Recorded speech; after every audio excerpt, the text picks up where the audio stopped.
Why was Israel to bless Mount Gerizim and curse Mount Ebal? This is the question, and we seek to answer today as we continue our verse-by-verse study of the book of Deuteronomy on Walking Through the Bible.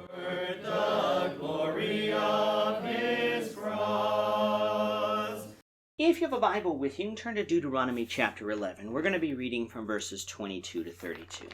If you don't have a Bible, don't worry. Just follow along with us on the screen. The version that we'll be reading from is the New King James Version. So Deuteronomy chapter 11, beginning of verse 22.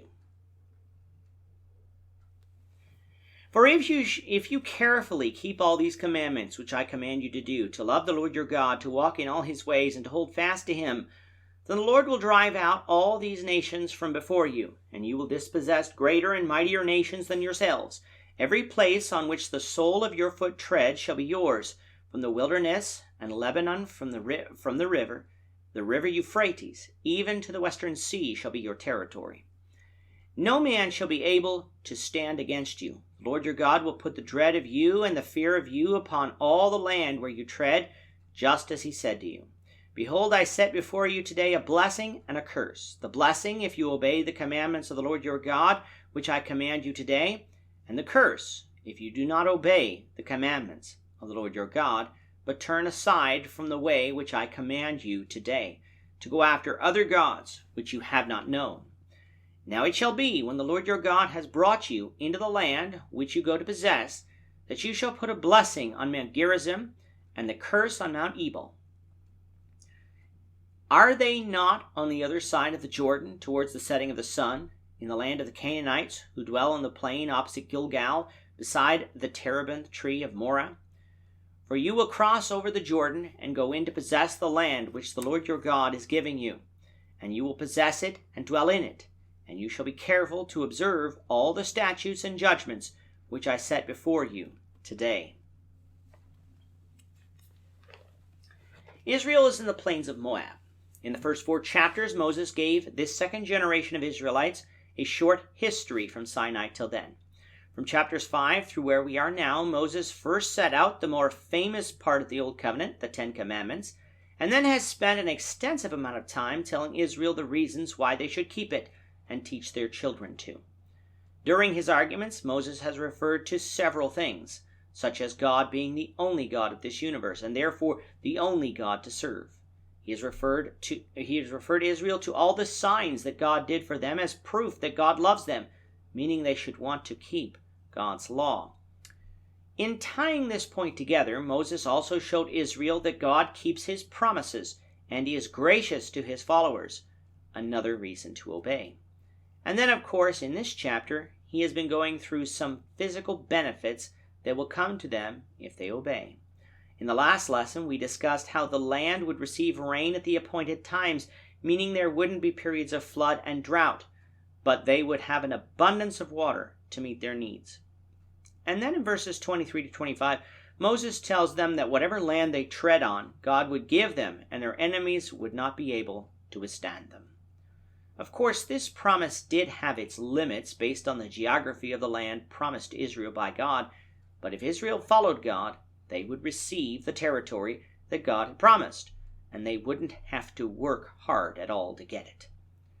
Sometimes when nations go to war, they can be at war for years and years, and then when you come to the end of the war, not much land has changed hands, but devastation has certainly been left behind.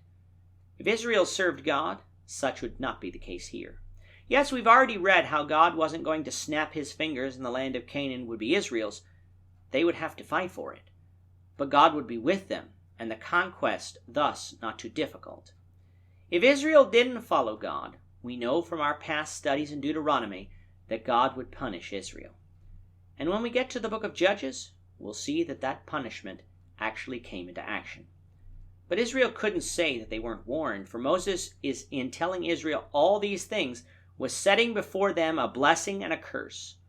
Moses was not telling Israel to pick which one they wanted, for he was quite clear: serve God, receive the blessing. But he was providing them the knowledge of what would happen to them if they didn't obey, which was that they would be cursed by God. As a symbol of this blessing and cursing, when they entered the land, they were to put a blessing on Mount Gerizim and a curse on Mount Ebal. On the screen now you can see that Mount Ebal and Mount Gerizim are situated across from each other on the west side of the Jordan River, and in the valley between these two mountains sits the city of Shechem, which is today Nablus. When the land is divided, Shechem will be in the tribe of Ephraim, and will be the place where the bones of Joseph are buried. If Mount Gerizim sounds familiar, it's because you'll remember our discussion of Jesus talking with the woman at the well in John 4 about which mountain was the correct one to worship at, Jerusalem, as the Jews say, or this mountain, meaning Mount Gerizim, as the Samaritans said. Of course, Jesus said that at that time the Jews were correct, and the reason for that we'll see in Deuteronomy 12. But soon after the time that Jesus spoke those words, it wouldn't matter where people worship God, for the place of worship wasn't going to be the focus, but the manner of worship was, in spirit and in truth. So seeing the connections between places in the Old Testament and New Testament is something we should be doing as we continue our walk through the Bible.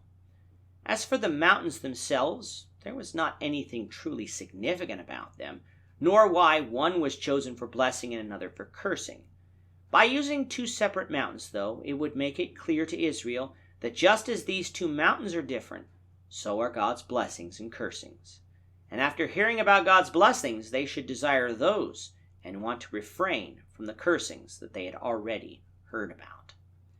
And so as we end chapter 11 and begin chapter 12, we note that even though we're still going to be in the third section of the book of Deuteronomy, that from chapter 12 through chapter 26, the main focus will be a telling and retelling of the law of Moses, so that when Israel got into the land, they would know what God's will is, so that they could obey it.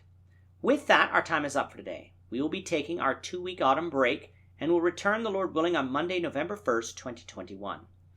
When we return, we'll take up with Deuteronomy chapter 12, verses 1 to 7.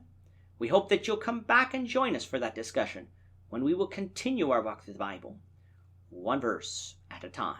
Thank you for watching today's episode.